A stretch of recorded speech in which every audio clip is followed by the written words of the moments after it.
नमस्कार, आपका बहुत बहुत स्वागत है। मैं हूं आपके साथ वर्षा शर्मा और रुक करेंगे छत्तीसगढ़ की खबरों की ओर। भिलाई नगर निगम के कमिश्नर कार्यालय के पास बड़ी संख्या में महिलाएं एकत्रित हुई और क्षेत्र में व्यापक गंदगी और कूड़ा कचरे को लेकर आक्रोश व्यक्त किया। सभी ने समस्याओं को लेकर एक ज्ञापन निगम कमिश्नर को सौंपा। महिलाओं का आरोप है कि उनके वार्ड में साफ सफाई को लेकर स्थानीय पार्षद ने कोई ठोस काम नहीं किया है। क्षेत्र में गंदगी का अंबार है और नालियां तक साफ नहीं होती, जिससे बीमारियां फैल रही हैं। नगर निगम कमिश्नर राजीव कुमार पांडे ने सभी महिलाओं को आश्वासन दिया कि उनकी समस्याओं का जल्द समाधान किया जाएगा और क्षेत्र में सफाई व्यवस्था को बेहतर करने के लिए टीम भेजी जाएगी।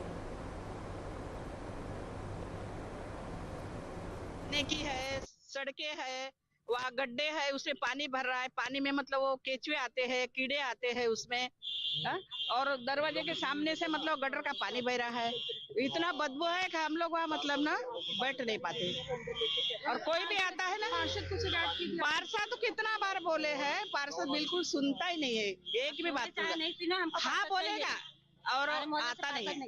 आज कमिश्नर पार्षद ने क्या जवाब दिया इन्होंने, अधिकारी ने? हम लोग तो वही बोले पार्षद को भी हटा दो करके। अब देखो आते तो क्या करते, कमिश्नर साहब देखेंगे, आएंगे बोल रहे आएंगे करके। हाँ उसके बाद आगे की कार्रवाई देखते हैं। तो डरते हैं। मैं बोली भाई आपको कुछ नहीं होगा, हम उल्टा सीधा बोलेंगे तो हमको जेल में डाल देना, उतना भी बोली मैं। और क्या बोलूं, ठीक बोली कि नहीं? मेरा नाम प्रमिला मेंढे।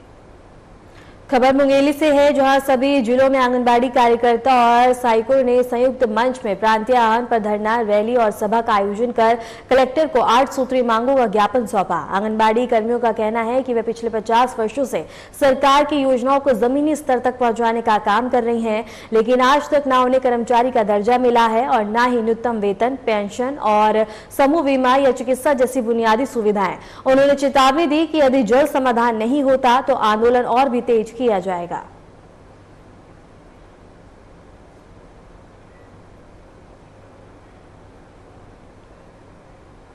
खबर राजीव से है, जहां विकासखंड के ग्राम पंचायत लबनी में प्रधानमंत्री आवास योजना के तहत बड़ा घोटाला सामने आया। ग्राम पंचायत की रोजगार सहायिका दिलेश्वरी साहू पर लाखों रुपए गबन करने का आरोप लगा है।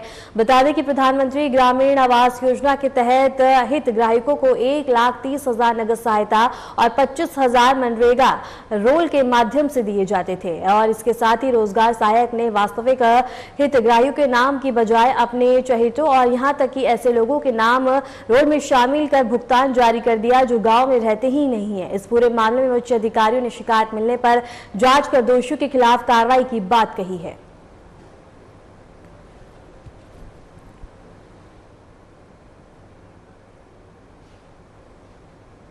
खबर बीजापुर से है, जहां नक्सल प्रभावित गंगालूर इलाके के पलनार से बता दें कि तोड़का को जोड़ने के लिए सीआरपीएफ ने एक अस्थायी झूला पुल बनाया है, जिससे ग्रामीणों को बरसात के दिन में आवाजाही में बड़ी राहत मिली है।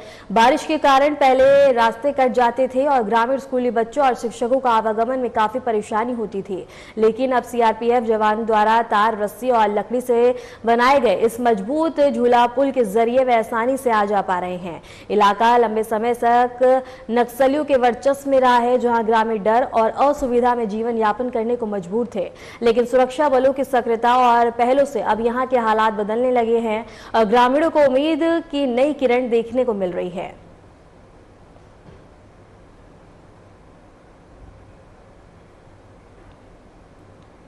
खबर सुकमा से है, जहां जिले में नक्सलियों ने एक बार फिर खौफ का माहौल बना दिया है। सोमवार देर रात नक्सलियों ने सिरसेटी गांव में 2 ग्रामीणों की हत्या कर दी। इस वारदात से इलाके में दहशत फैल गई है।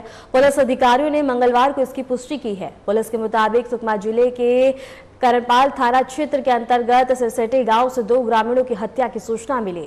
शुरुआती जानकारी के अनुसार नक्सलियों ने गांव में घुसकर दोनों ग्रामीणों को मौत के घाट उतार दिया। हालांकि किस वजह से यह हत्या की गई है, इसकी अभी पुष्टि नहीं हो पाई है। पुलिस का कहना है कि वे घटना की जांच कर रहे हैं और आगे की जानकारी जल्द ही साझा की जाएगी।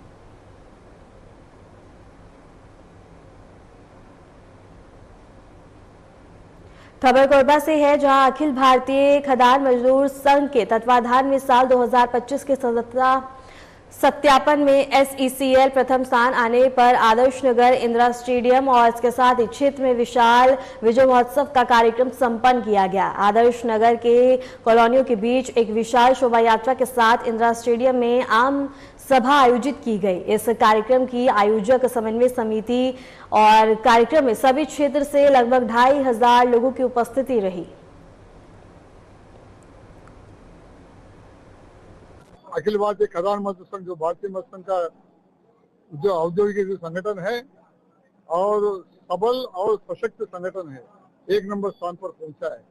वैसे ही SECL में पिछले वर्ष से कंटिन्यू जो है 1 नंबर जो सहसा सत्यापन हुआ उसमें जो सबसे बड़ा संगठन आज उभर कर आ रहा है और दूसरे साल भी और ज्यादा मेजॉरिटी से हमने हमारे शक्ति का परिचय दिया है। तो उसी सिलसिले में आज जो है यहाँ बड़ा शानदार जुलूस निकाला गया और पूरे SECL के लोग आए हुए हैं और आगे भी हम जो है एक मजदूरों का समस्याओं को लेकर लगातार लंबे समय का संघर्ष हमने शुरू किया है। पिछले 23 साल से शुरू किए और आने वाले 17 सितंबर तक चलने वाला है। उसमें बाकी कोल इंडिया को बचाने का है, आवश्यकता है और अन्य का कोल कंपनी को बचाना है। छत्तीसगढ़ के दुर्ग जिले के भिलाई शहर में पुलिस ने नारकोटिक्स एक्ट के तहत गांजा, चरस समेत अन्य मादक पदार्थों का भिलाई इस्पात संयंत्र की दमन भट्टी से नष्टीकरण किया है और इस दौरान दुर्ग पुलिस के तमाम आला अधिकारी समेत बड़ी संख्या में बल मौजूद रहे और सभी थानों से जब्त मादक पदार्थों के नष्टीकरण के लिए जिला स्तर पर गठित हाई लेवल ड्रग्स डिस्पोजल समिति ने नष्टीकरण का निर्णय लिया। जब्त मादक पदार्थों को ट्रक में लादकर प्लांट के अंदर पहुंचाया गया, जहां नष्टीकरण किया गया। दुर्ग पुलिस के द्वारा जो नारकोटिक्स एक्ट के तहत जब्त जो मादक द्रव्य पदार्थ हैं उनके नष्टीकरण का काम किया गया है। इसके लिए जिला स्तर पर जो गठित समिति थी उसके उपस्थिति में वरिष्ठ पुलिस अधीक्षक महोदय की उपस्थिति में जो टीम के अन्य सदस्य थे वो भी उपस्थित थे। इनकी उपस्थिति में पूरे संपूर्ण नष्टीकरण की कार्यवाही की गई है। कुल 239 प्रकरण जो अपराध प्रकरण पंजीबद्ध हुए थे उन प्रकरणों में जो जब्त मादक पदार्थ है उनका नष्टीकरण किया गया है, जिसमें 16 क्विंटल गांजा, इसके अलावा हेरोइन, ब्राउन शुगर और जो नशीले टैबलेट्स हैं उन सभी पदार्थों का नष्टीकरण किया गया है। कवर्धा पुलिस की साइबर सेल ने एक उल्लेखनीय सफलता दर्ज की है और आप मन के मुस्कान हमन के पुरस्कार अभियान के अंतर्गत CEIR पोर्टल की मदद से गुम हुए 230 मोबाइल फोन को खोजकर उनके असली मालिकों को लौटाया गया। बता दें कि 230 मोबाइल फोन की कीमत बता दें कि लगभग 50 लाख रुपए बताई जा रही है। ये कार्रवाई पुलिस अधीक्षक धर्मेंद्र सिंह के नेतृत्व में की गई है।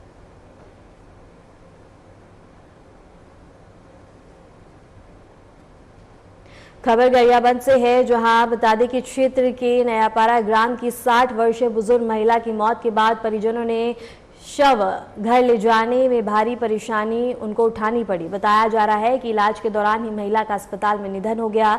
परिजनों ने अस्पताल प्रबंधन और 108 एम्बुलेंस से शव वाहन की मांग की, लेकिन कर्मचारियों ने नियमों का हवाला देकर मना कर दिया।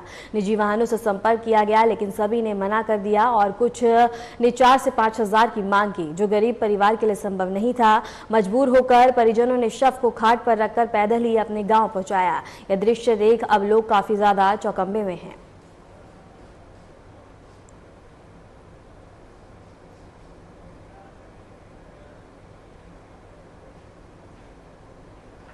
लोग आए थे अस्पताल में, हमको गाड़ी नसीब नहीं हुआ। ना आमने सामने जितने गाड़ी को भी हम खबर किए, कोई हमारे पास आने के लिए मंजूरी नहीं दिए। और क्या कहूँगा, इसके बाद मजबूरी में हम खटिया में लेके जा रहे हैं। आज़ादी के बाद हमको क्या नसीब हुआ है, अमली पदर बस नेताओं का है, जो कि सामने ब्लॉक है, सामने थाना है, सामने एम्बुलेंस भी था। एम्बुलेंस वालों को हम भी बोले, जितने आदमी हैं सबको पूछो, एम्बुलेंस को भी बोले कि हमारा प्रावधान नहीं है लाश ले जाना।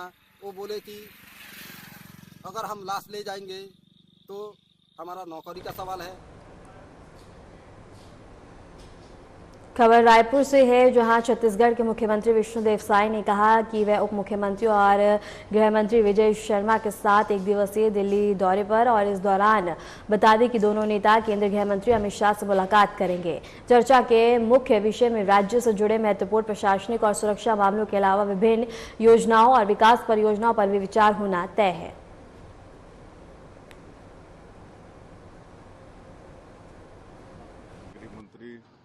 श्री विजय शर्मा जी के साथ दिल्ली एक दिवसीय प्रवास पर जा रहे हैं।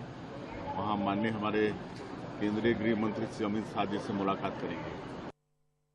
फिलहाल के लिए छत्तीसगढ़ की खबरों में इतना ही। नमस्कार।